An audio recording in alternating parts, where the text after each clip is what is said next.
Russia pulled out of this city last year, breached the Novokakhovka Dam, now almost unrecognisable. Water, seemingly the latest weapon in the war in Ukraine, and it's downstream on the Dnipro River where the damage has been done. In Ukrainian-controlled territory to the west, officials say 17,000 people need to flee their homes, another 25,000 in the Russian-occupied east. In Kherson, under Ukrainian control, there are fears the flooding could become catastrophic, and it's not the only worry. It's dangerous, says Catalina. She's not wrong. Russia pulled out of this city last year, but its forces are not far away. Fast.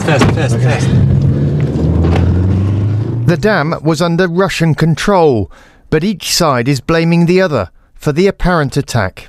Tonight, the Kyiv regime committed another terrorist crime. The Kakhovka hydroelectric dam was blown up, which led to the flooding of significant territories. The whole world will know about this Russian war crime, the crime of genocide. Such deliberate acts by the Russian occupiers of the dam and other structures of the Kakhovka hydropower plant is an environmental bomb of mass destruction. It looks like a natural disaster, but this was man-made. Whoever did this knew that the consequences would be massive, but they were prepared to do it anyway. I think we're looking at a unique moment in history because what we may be seeing is the commission of a war crime. It's something that we used to see originally in many earlier centuries, but it's been made illegal since the 1970s. There will be the question of who did it, but something's definitely changing out there right now. And therefore, with this war in Ukraine, the conflict in Ukraine, the finger's often pointed at Russia for many of the crimes taking place. Whilst the conflict is in motion, of course, it presents very huge difficulties in terms of the legalities of this going forward, doesn't it?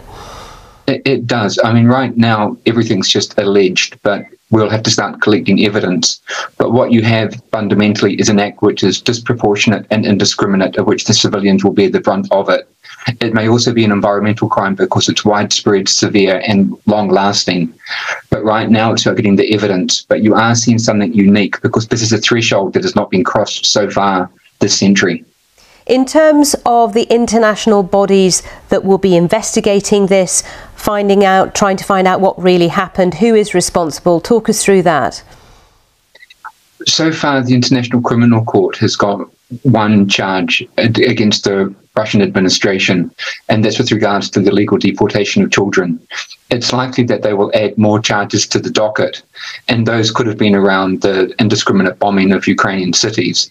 But if this is linked to the Russian administration, then it's likely that this act could be added as a potential war crime.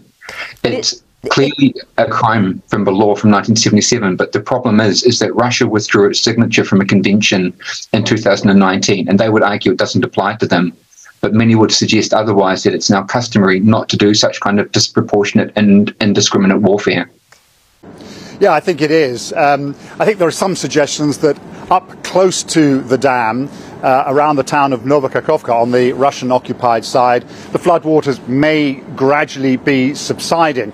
That was the town that really was completely inundated immediately after the dam broke early yesterday morning. And we're seeing this enormous reservoir, this huge, the largest reservoir in the country, rapidly emptying. But all of that floodwater is heading downstream, down along the Dnipro River. Satellite images show extensive flooding on both sides, and that involves a host of small communities along the riverbank. And then you get down to Kherson, further downstream, a large city retaken by the Ukrainians in the autumn of last year, in November of last year.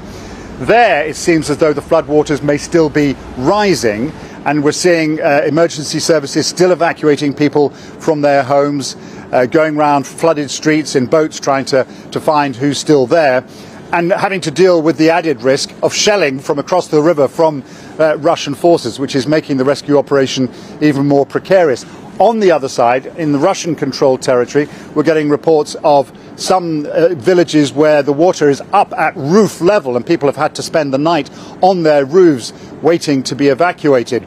Another issue which is preoccupying the government here is drinking water, because the Dnipro River is a huge source of water for many, many people in eastern and southern Ukraine, and the government is addressing the problem of how to sustain drinking water supplies, not just along the river, those communities, but in some towns and cities further afield. So there are a host of problems that have been created by the destruction of the dam, and I think we're still going to see in the course of the day the true scope of this problem unfolding.